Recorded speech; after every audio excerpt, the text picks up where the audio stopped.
साध संगत जी प्यार से बोलिए। धन निरंकार जी, आई होप कि आप सभी स्वस्थ और मस्त होंगे। अभी तक आपने इस चैनल को सब्सक्राइब नहीं किया तो प्लीज सब्सक्राइब कर लीजिए। चलिए चलते हैं कहानी की तरफ। एक छोटे से गांव में एक निर्धन परिवार रहता था। परिवार में एक माँ और उसका नन्हा बेटा था।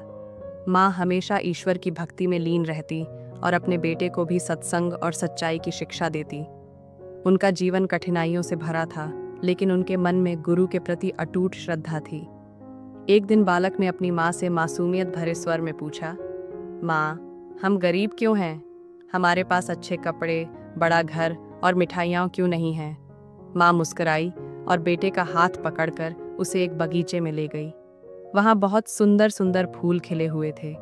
माँ ने एक मुरझाया हुआ फूल दिखाया और फिर एक ताजगी भरा सुंदर फूल दिखाकर पूछा, बेटा, इन दोनों फूलों में क्या अंतर है?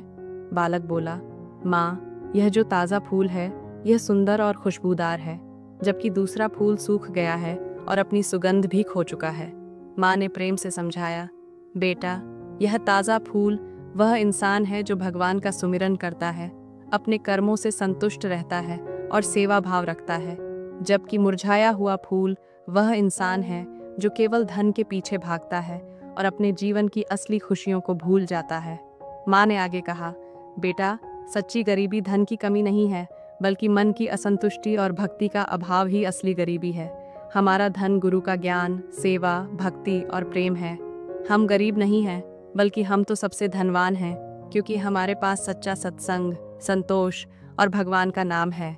बालक ने माँ की बात समझ ली और फिर कभी अपने गरीब होने की शिकायत नहीं की। उसके मन में संतोष, प्रेम और भक्ति का भाव प्रबल हो गया।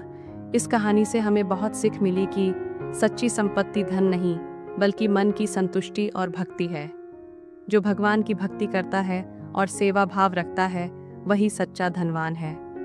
धन से नहीं, अच्छे विचारों और सच्चे कर्मों से जीवन सुखी बनता है।